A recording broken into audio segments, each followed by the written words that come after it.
My brother's voice cut through the ballroom like a knife through cheap butter. This is my stinky sister. No real job, no future, just a manual laborer. 200 people in designer suits turned to look at me. Champagne flutes paused mid-air. Someone actually gasped. And there I stood, in my nicest jeans and the silk blouse I'd bought specifically for this occasion, feeling the heat rise to my cheeks as scattered laughter rippled through the crowd. Gregory raised his glass with a smirk. My own brother, at his merger celebration, in front of everyone who mattered to him. And the worst part, my mother smiled. Not a big smile, just that tight little expression she always wore when Gregory put me in my place. Like she agreed, but was too polite to say it herself. Let me back up. My name is Susie Fowle.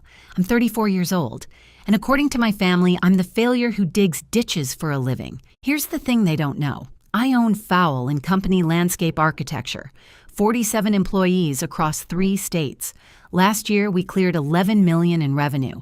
This year, we just landed a $4.2 million contract with the city for the downtown riverfront restoration project. My company has been featured in Architectural Digest twice. We won a National Design Award for the Morrison Park restoration. But sure, I'm just the stinky sister who plays in dirt. I never told my family about any of this. Not the money, not the awards, not the fact that my weekly payroll is $47,000. I guess I had this naive idea that they would eventually see me for who I am without a price tag attached. That maybe, just maybe, they would love their daughter and sister without needing to know my net worth first. Spoiler alert, they didn't. Gregory is 38, 4 years older than me and 400 years more arrogant. He works in finance, which in our family basically means he walks on water. Mom has been calling him her little success story since he got his first internship at 22. Every Thanksgiving, every Christmas, every random Tuesday phone call somehow circles back to Gregory's latest promotion,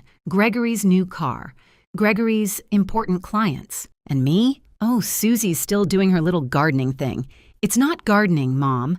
I've told her that approximately 7,000 times. I'm a licensed landscape architect. I design outdoor spaces, manage construction projects, and run a company with a fleet of equipment worth more than Gregory's house. That's nice, honey. But when are you going to get a real job?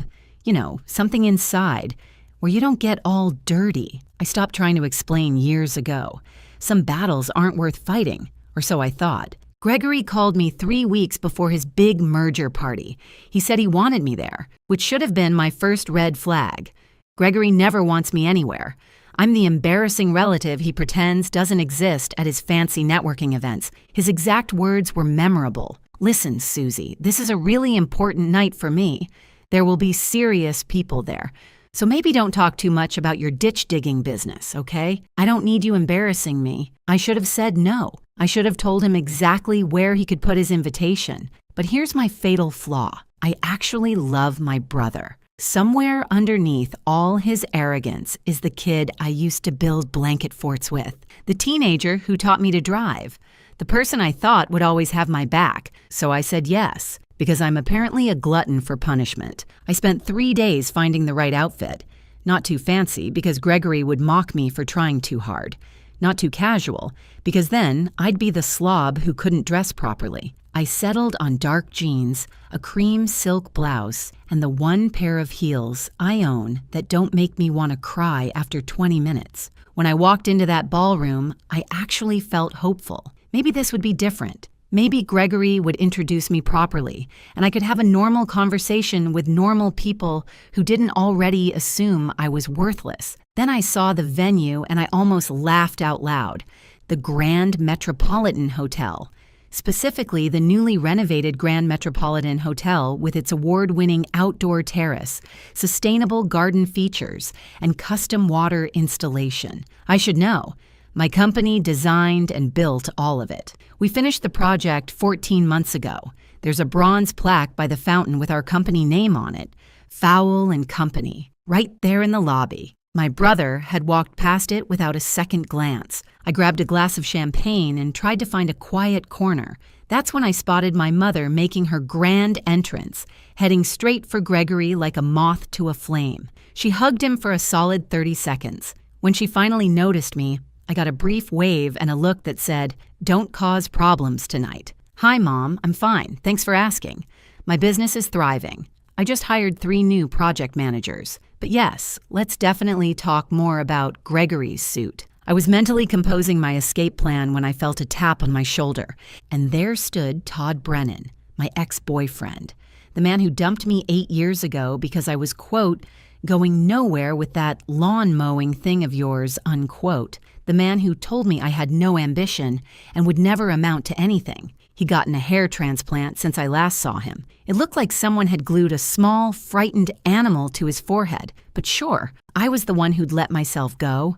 "Susie," he said, acting like we were old friends instead of exes who hadn't spoken in nearly a decade. "Wow, you look the same." "Thank you, Todd. You look different, very different, like a completely different hairline." He didn't catch the sarcasm. He never did.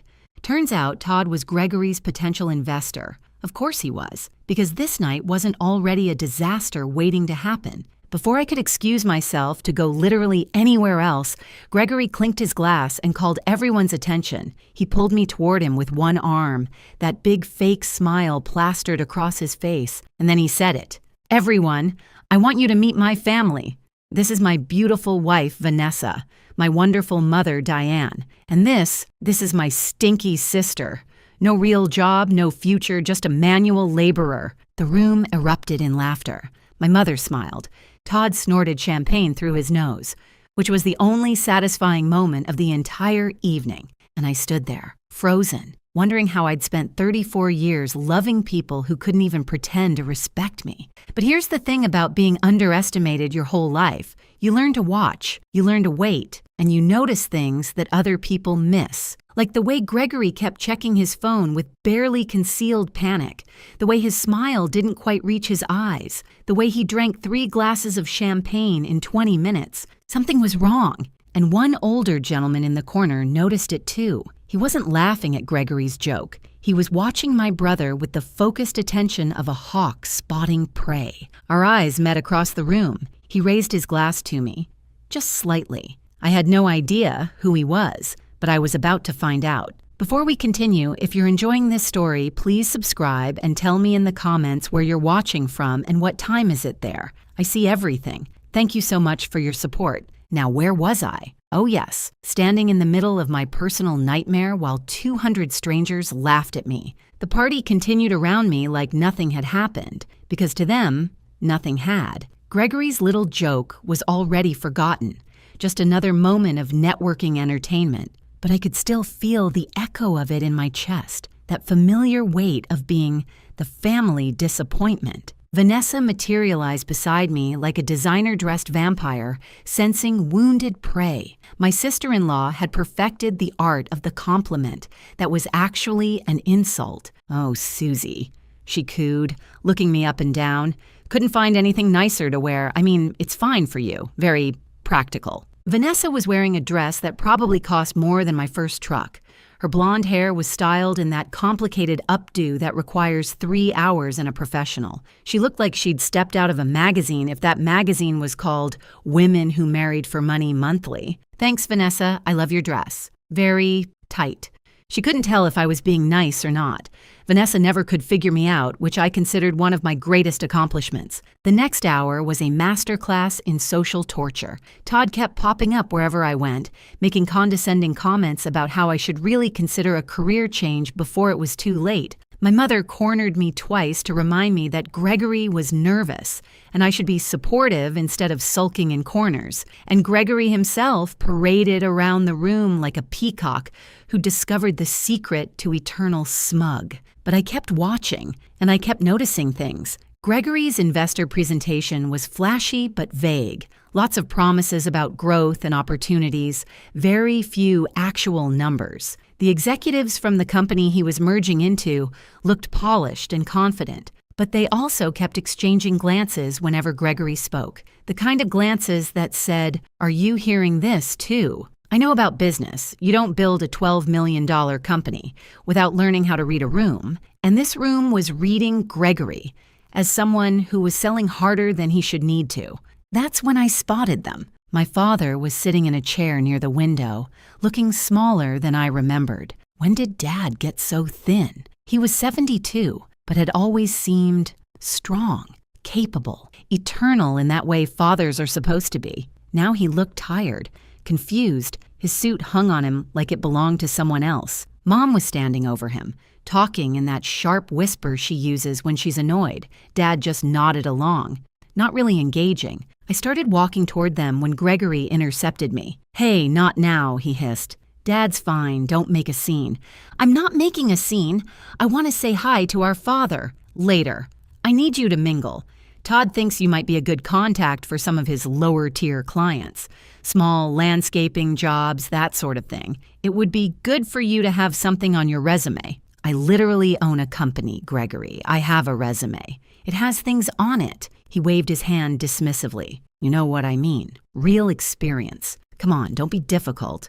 I let him lead me away because I was too stunned to argue. Small landscaping jobs, lower-tier clients. My company had just finished a project for the governor's mansion, but sure, let's start small. Todd was waiting with that hair transplant smile. He launched into a monologue about his investment philosophy while I mentally calculated how many of his portfolios I could buy outright. The answer was most of them. "You know, Susie," he said, leaning in like he was sharing a secret, "I always knew you had potential. You just needed direction. If you'd stayed with me, I could have helped you become something." "I became something without you, Todd. That's kind of the point." He laughed like I'd told a joke. "That was always your problem.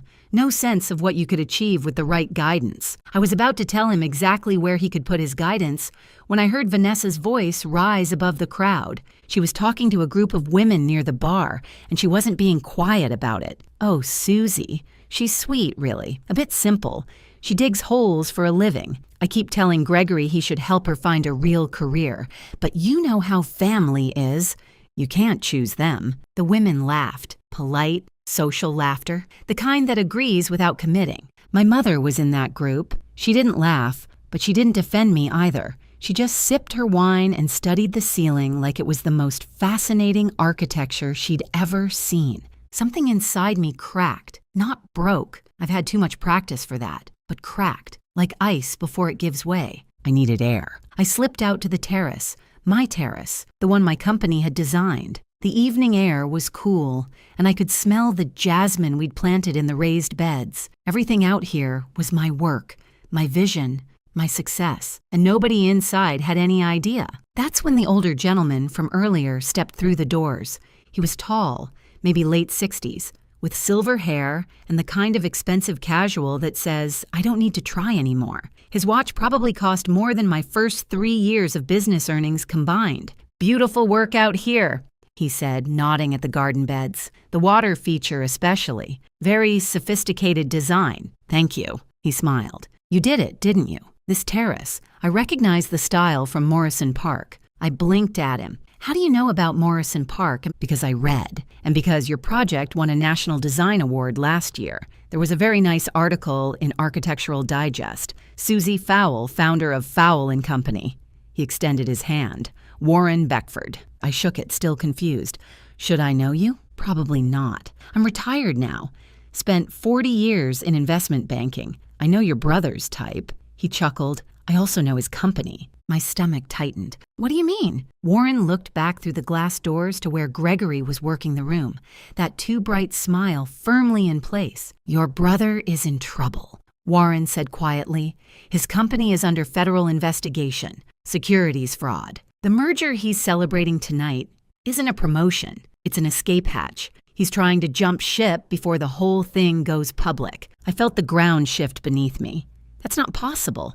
Gregory is the golden child, the success story. Warren's expression was kind but serious. "The investigation has been ongoing for 8 months. I still have friends in the industry.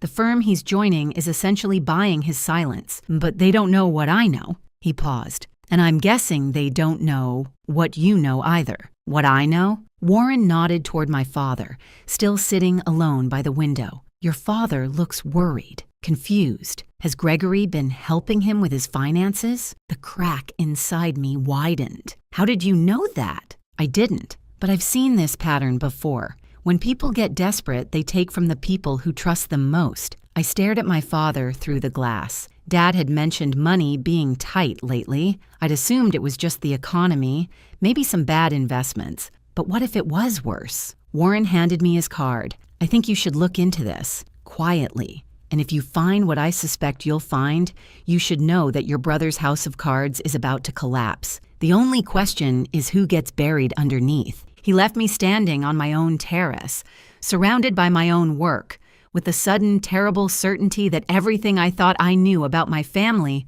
was wrong. Gregory wasn't the success story. He was the con man, and Dad might be his victim. I didn't sleep that night. I lay in bed staring at the ceiling, Warren Beckford's business card on my nightstand like a ticking bomb. Federal investigation, securities fraud. The words kept rolling through my mind like thunder in the distance. Part of me wanted to believe it wasn't true. Gregory was arrogant, sure. Dismissive, absolutely. A world-class jerk who'd humiliated me in front of 200 people, definitely. But a criminal? That seemed like a stretch, even for him. Then I remembered Dad's face at the party, the confusion. The way his suit hung too loose, the way Mom kept snapping at him like he was a child who couldn't be trusted to behave. I've always had good instincts. You don't survive in construction without learning to trust your gut. When a contractor is lying about materials, you feel it. When a client is hiding budget problems, you sense it. When something is wrong, your body knows before your brain catches up. My body was screaming that something was very, very wrong. At 6 a.m, I gave up on sleep and did what I always do when I need to think. I drove to a job site. We were in the middle of installing a Japanese garden for a tech executive in the suburbs, and watching the crew work always calms me down. I sat in my truck, a 10-year-old Chevy Silverado with 200,000 miles and a dent in the tailgate from the time my foreman accidentally backed into a boulder. I love that truck. It's paid for. It runs perfectly, and it doesn't care how much money I make. Unlike certain family members I could mention, the morning sun came up over the construction site, and I made a decision. I was going to find out the truth. First, I called Warren Beckford. He answered on the second ring, which told me he'd been expecting my call. I asked him to tell me everything he knew about the investigation into Gregory's company. The conversation lasted 45 minutes. Warren was careful to only share what was technically public information or common knowledge in financial circles. But it was enough. Gregory's firm had been cooking the books for years, inflating returns, hiding losses, moving money around to cover gaps. The SEC had been building a case for nearly a year. Gregory wasn't just going to lose his job. He was potentially facing criminal charges. But Warren also admitted he didn't know everything. The family stuff, the personal finances, that's beyond my scope. But I know the pattern, Susie. When these guys start to feel the pressure, they look for lifeboats. And usually those lifeboats belong to people who trust them. People like our father. I thanked Warren and hung up. Then I sat in my truck for another 20 minutes, watching my crew move boulders into position, thinking about my next move. Here's something about me that my family never understood. I didn't build a $12 million company by accident. I built it by being methodical, patient, and very, very thorough. When I take on a project, I plan every detail. When I face a problem, I gather information before I act. When I make a decision, I make sure I have the evidence to back it up. Gregory had spent his whole life underestimating me. He thought I was the dumb sister who got lucky with a small business. He had no idea what was coming. Step 1 was reconnaissance. I called my dad that afternoon, keeping my voice casual. "Hey, Dad, just checking in. How are things?" The conversation started normal enough. He talked about his garden. Dad had always loved puttering around in the yard, probably where I got my own love of growing things. But when I asked about his trip to the financial advisor last month, his voice changed. Oh, that. Gregory's handling all that now. He said it would be easier if he managed everything together. Something about better returns. I kept my tone light despite the alarm bells ringing in my head. That's nice of him. So Gregory has access to your accounts? He has power of attorney, Dad said. Like it was the most normal thing in the world. Your mother insisted. She said I was getting too old to handle the complicated stuff. Power of attorney. My 38-year-old brother had power of attorney over our 72-year-old father's finances, and nobody had bothered to tell me. I ended the call with a cheerful goodbye and immediately called my attorney. Rachel Park has been my business lawyer for 8 years. She's handled everything from contract disputes to employee issues, and she's the smartest person I know when it comes to protecting assets. I told her what I suspected, and she went quiet for a long moment. Susie, if what you're telling me is true, this could be elder financial abuse. That's a serious crime. I know. You need to be careful here.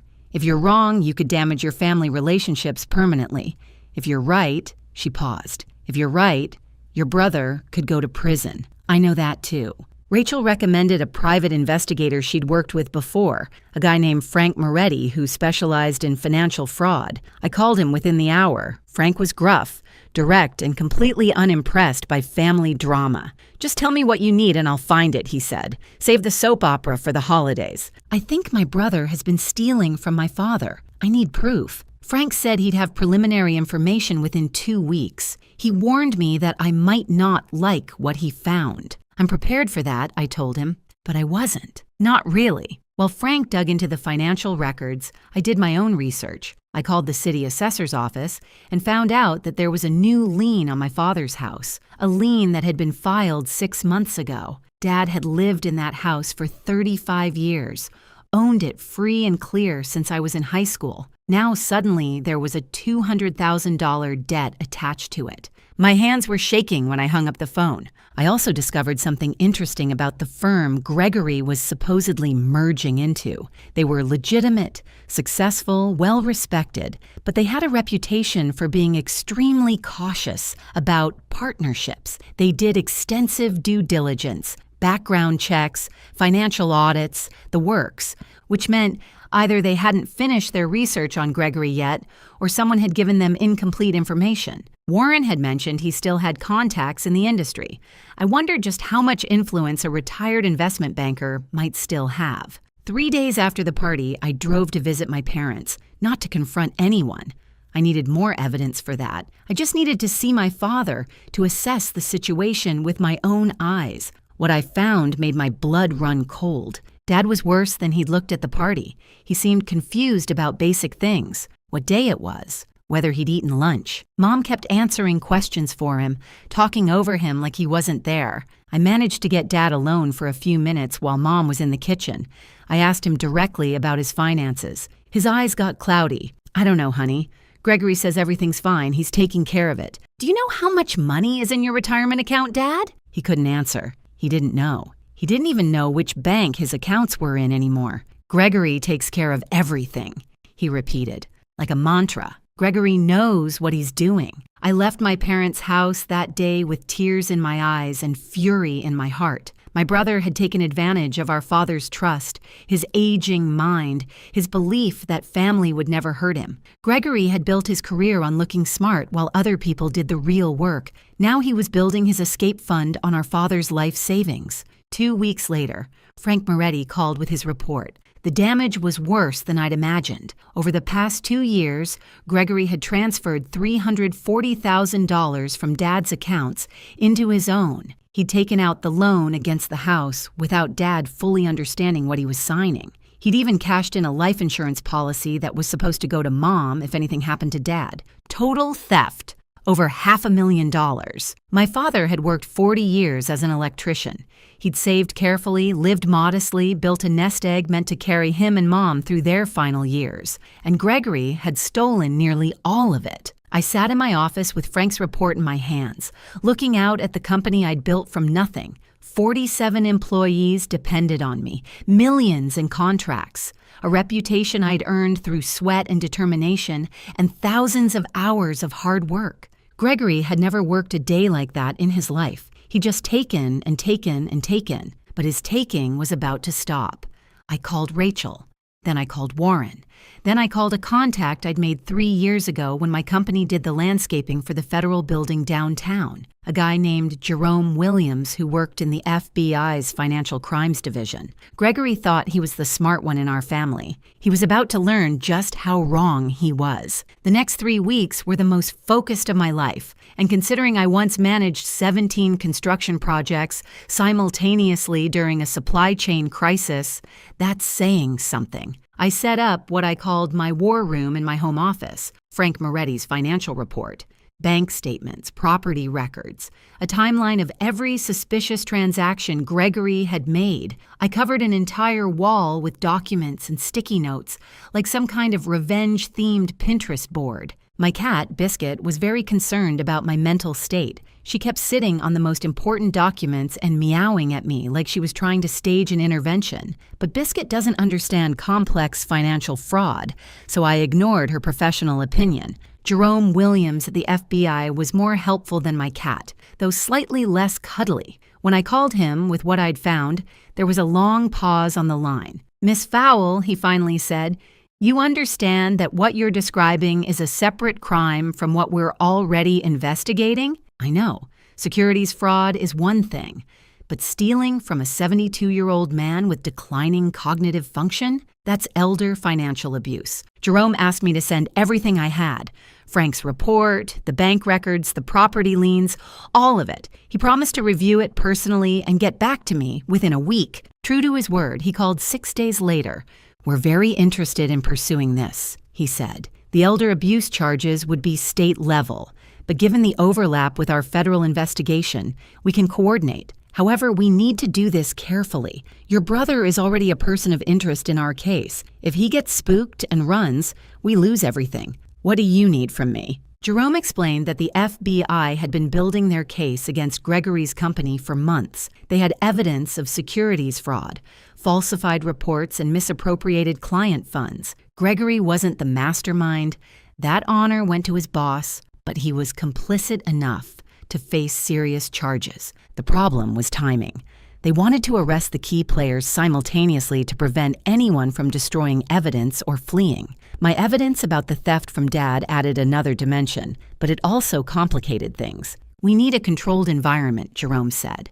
"Somewhere we know he'll be. Somewhere we can coordinate with local authorities." That's when I remembered Gregory's announcement at the party. He was planning a family dinner at an upscale restaurant next month, a celebration of his merger, with his new business partners in attendance. "What if I told you exactly where he'll be," I said, "on a specific night surrounded by all the people he's trying to impress?" Jerome was quiet for a moment. Then he said, "Tell me more." Over the next 2 weeks, I became the world's most supportive sister. I called Gregory to congratulate him on the merger.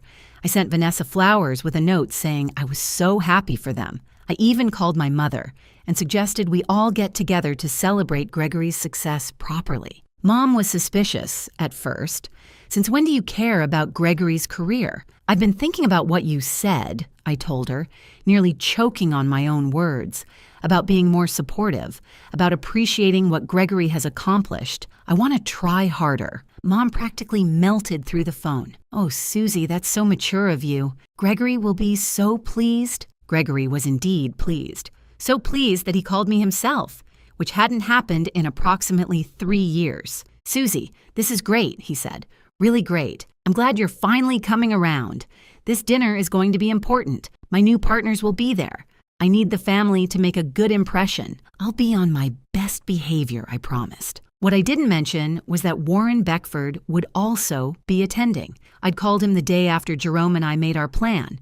Warren had been delighted to help. "I've been waiting 40 years to watch someone like your brother get what's coming to him," Warren said. "Consider me your +1. Warren also made a few strategic phone calls to his contacts at the firm Gregory was joining. He didn't tell them everything, just enough to make them nervous, just enough to make them ask questions, just enough to ensure that when the truth came out, they'd be ready to run for the exits. The restaurant Gregory chose was called Carmichael's. White tablecloths, overpriced steaks, the kind of place where they judge you for ordering the chicken. I'd actually done some landscaping consultation for them 2 years ago. They have a beautiful patio garden that I designed pro bono in exchange for a lifetime discount on their wine list. Life is about making strategic investments. I coordinated with Jerome on the timing. The FBI would have agents in plain clothes positioned in the restaurant. They wouldn't make a scene. This wasn't a movie. They'd wait for my signal, then approach Gregory quietly and ask him to step outside. Professional, controlled, devastating. But first, I had one more piece of preparation. I spent an entire weekend with my accountant going over my finances. My company was worth $12 million. My personal savings, investments, and property, totaled another $3 million. I was, by any reasonable measure, wealthy. I'd never felt wealthy. I still drove my old truck, still wore work boots most days, still got dirt under my fingernails on a regular basis. Money had never been the point for me. Building something was the point. Creating something beautiful out of raw materials and hard work. That was what mattered. But money was about to matter very much, because I was going to use mine to fix what Gregory had broken. I set up a trust fund for my father's care. I arranged to pay off the fraudulent lien on his house. I contacted an elder law attorney about establishing proper guardianship to prevent anyone from exploiting him again. When this was over, Dad would be protected. Mom would be taken care of, and Gregory would face the consequences of his choices. The night before the dinner, my phone rang. It was Gregory. His voice was different, strained, almost desperate. "Susie, I need to ask you something, and I need you to not ask questions." "What is it?" "I need to borrow some money. Just $50,000. I'll pay you back within a month, I swear." I kept my voice neutral despite my racing heart. $50,000? "Gregory, that's a lot of money. I know, but I'm in a tight spot. Some investments didn't pan out the way I expected. It's temporary. The merger is going to solve everything. I just need to get through the next few weeks." He was scared. I could hear it in his voice. The golden child was finally realizing that his house of cards was swaying in the wind. I pretended to consider it. "That's really a lot, Gregory. I'm not sure I have that kind of cash just lying around." "Come on, Susie. I know you've done okay with your little business. You must have something saved up." Your little business. Even now, even when he was begging me for money, he couldn't help being condescending. "Let me think about it," I said. "We can talk more at dinner tomorrow." He thanked me profusely, which was a first. Gregory had never thanked me for anything in his life. I hung up the phone and sat in the darkness of my living room, Biscuit purring on my lap. Tomorrow, everything would change. Gregory thought he was getting a supportive family dinner and a $50,000 loan from his stinky sister. What he was getting was the end of everything he'd built on lies. I scratched Biscuit behind her ears. "You know what, Kat? Revenge really is a dish best served at a restaurant with a lifetime wine discount." Biscuit didn't respond. She's more of a listener than a conversationalist. Carmichael's was beautiful that evening. Soft lighting, fresh flowers on every table, the gentle hum of expensive conversation filling the air. I'd put on my best dress, a simple navy blue number that I'd bought for an industry awards ceremony 2 years ago. Heels that didn't make me want to cry, actual jewelry. Gregory didn't even notice. "Susie, there you are," he said when I walked in, already scanning the room for someone more important to talk to. "You look fine. Listen, have you thought about what we discussed?" "We can talk later," I said. "After dinner. Let's not make this about money." He practically vibrated with frustration but forced a smile. Right, family first." The private dining room was already filling up. Gregory's new partners from the merger firm, 2 polished executives named Richard and Sandra, who looked like they'd been manufactured in a laboratory for maximum corporate blandness. Vanessa, glittering in a dress that probably cost more than my first year of business revenue. Mom, regal in her disapproval. Dad, looking confused but happy to be included. And Todd, because of course Todd was there, still chasing Gregory's coattails, still sporting that unfortunate hair transplant, still convinced he was the smartest person in any room. He made a beeline for me immediately. "Susie, wow, you clean up nice. I almost didn't recognize you without the dirt." "Thanks, Todd. I almost didn't recognize you with the hair." He touched his head self-consciously. "It's a new treatment, very cutting edge." "It's certainly something," I agreed. If you're enjoying this story, please take a moment to like and subscribe. Your support means everything to me, and it helps more people find these stories. Thank you, from the bottom of my heart. Now, back to the moment I'd been waiting for. Warren Beckford arrived precisely on time, looking distinguished in a charcoal suit. He shook hands with Richard and Sandra, who clearly recognized his name and reputation. Their eyes went wide. "Warren Beckford?" Richard said. "I didn't realize you'd be here." Warren smiled pleasantly. "I'm an old friend of the Fowle family. Susie invited me." Gregory's face went through several colors in rapid succession. He hadn't known I knew Warren.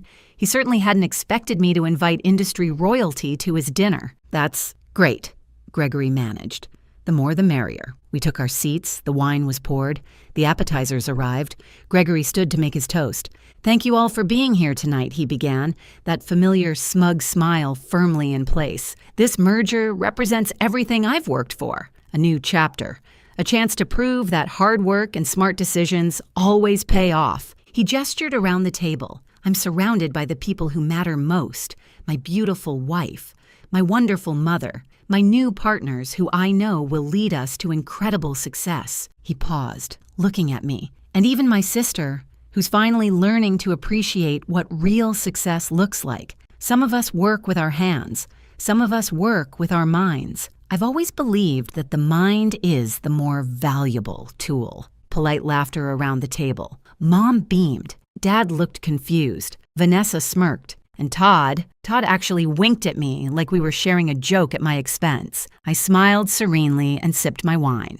Gregory continued his self-congratulatory speech for another 5 minutes. His voice was confident, but I noticed his hands were shaking slightly. The merger partners kept exchanging glances. Warren was watching everything with the patient attention of a man who'd seen this show before. Finally, Gregory raised his glass. "To the future. To the future," everyone echoed. That's when Warren cleared his throat. "Before we drink to that," he said, standing slowly, "I think there's something your new partners should see." He pulled a folder from his briefcase and slid it across the table to Richard and Sandra. Gregory went pale. "What is this? What are you doing?" Warren's voice was calm, almost gentle. "It's the results of a preliminary audit.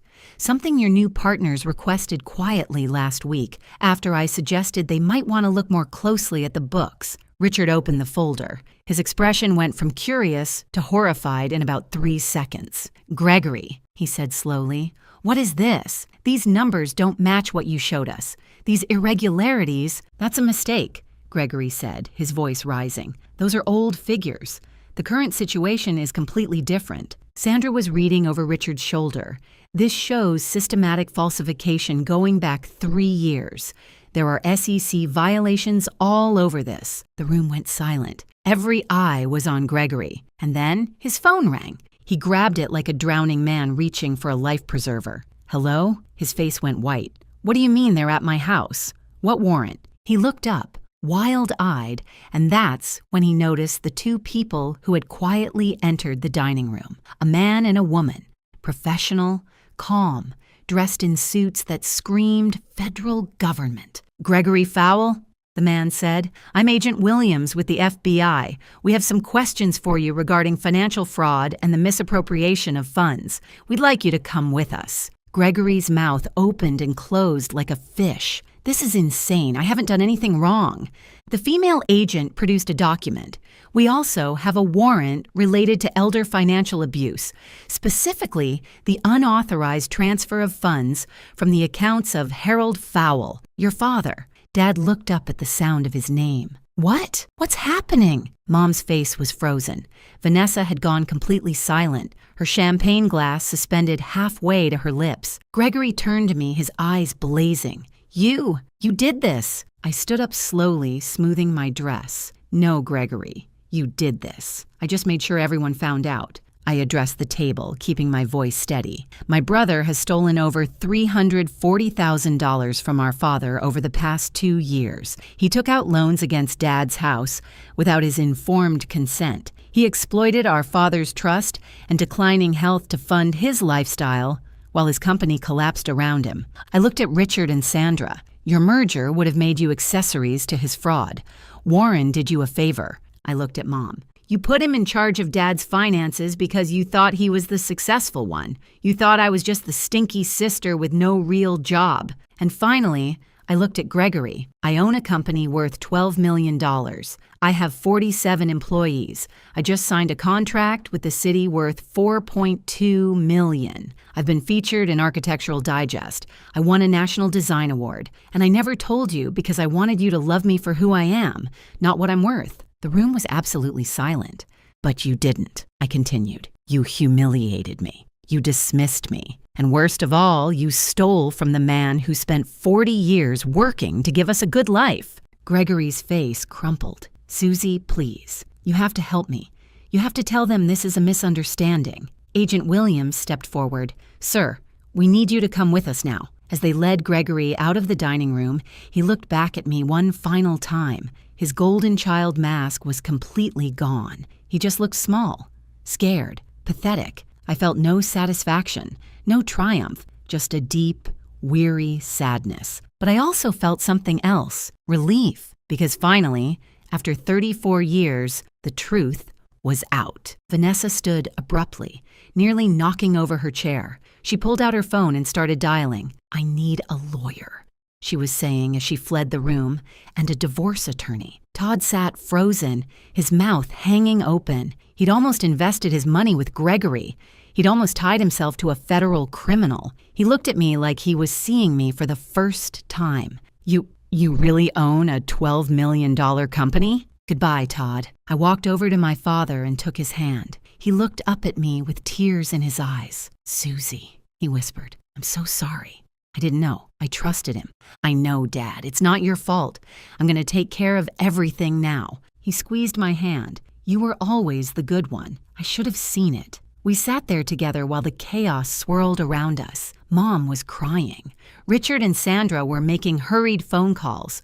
Warren was quietly finishing his wine with the air of a man who'd seen many empires fall. Outside, Gregory was being helped into an unmarked car. No handcuffs, not yet. But his career, his reputation, his marriage, his freedom, all of it was over. The stinky sister had won. 1 month later, I stood on a construction site in the early morning light, watching my crew install the final water feature for the downtown riverfront project. The air smelled like fresh earth and possibility. My boots were muddy, my hands were dirty, and I had never felt more like myself. Gregory's arrest had made the local news, though I'd refused all interview requests. The federal charges for securities fraud were proceeding alongside the state charges for elder financial abuse. His assets were frozen. His former company had collapsed entirely. The merger obviously was dead. Vanessa filed for divorce 48 hours after the dinner. I heard she was already dating one of her divorce attorneys. Some people really do land on their feet. Todd had called me twice, leaving increasingly desperate voicemails about how he'd always believed in me and maybe we could get coffee sometime. I deleted both messages without responding. Some bridges aren't worth rebuilding. They're worth watching. Burn from a safe distance with a nice glass of wine. The money Gregory stole from Dad was being recovered through the legal process, but I didn't wait for that. I paid off the fraudulent lien on my parents' house immediately. I set up a trust for Dad's care with my own funds. I hired a part-time caregiver to help Mom manage his needs. Dad's cognitive decline was real, but he was doing better now that the stress of his financial confusion was gone. He spent most days in his garden, puttering around with his tomato plants, occasionally calling me to chat about nothing in particular. Those calls were the best part of my week. Mom and I had a complicated conversation a few days after the dinner. She didn't apologize. That's not really her style. But she did say something that surprised me. "I never understood what you did," she admitted. "It seemed like you were just playing in the dirt." Gregory explained things in ways I could understand. Numbers, titles, things that sounded impressive. She paused. "I should have asked you more questions." It wasn't forgiveness exactly, but it was a start. Warren Beckford and I had lunch once a week now. He'd become something like a mentor, offering business advice and introducing me to contacts who could help Fowle and Company grow even further. He said watching Gregory's downfall was the most entertainment he'd had since retirement. The man has a dark sense of humor. I appreciate that. My phone buzzed. A text from my foreman. The water feature was ready for its final test. I walked over to the control panel and flipped the switch. Water shot up in perfect arcs, catching the morning sunlight, creating tiny rainbows in the mist. The crew cheered. A few of them clapped me on the back. This was what I'd built. Not just fountains and gardens, but a company full of people who trusted me. Projects that would last for decades. Beauty created from raw materials and hard work and stubborn determination. Gregory had spent his career shuffling money around spreadsheets, creating nothing, building nothing, helping no one. And in the end, he'd lost everything. I'd spent my career getting dirt under my fingernails, creating spaces that brought people joy, building something real. And in the end, I had everything that mattered. My phone rang. A new client wanting to discuss a $3 million commercial project. I looked down at my muddy boots, my calloused hands, my crew celebrating another successful installation. Some people spend so much time looking down on others, they never notice they're standing on quicksand. I answered the phone with a smile. This is Susie Fowle. How can I help you? Thank you so much for watching. More of my most gripping stories are already on your screen. Click one now and don't miss the best part. You will love it. See you in the next story.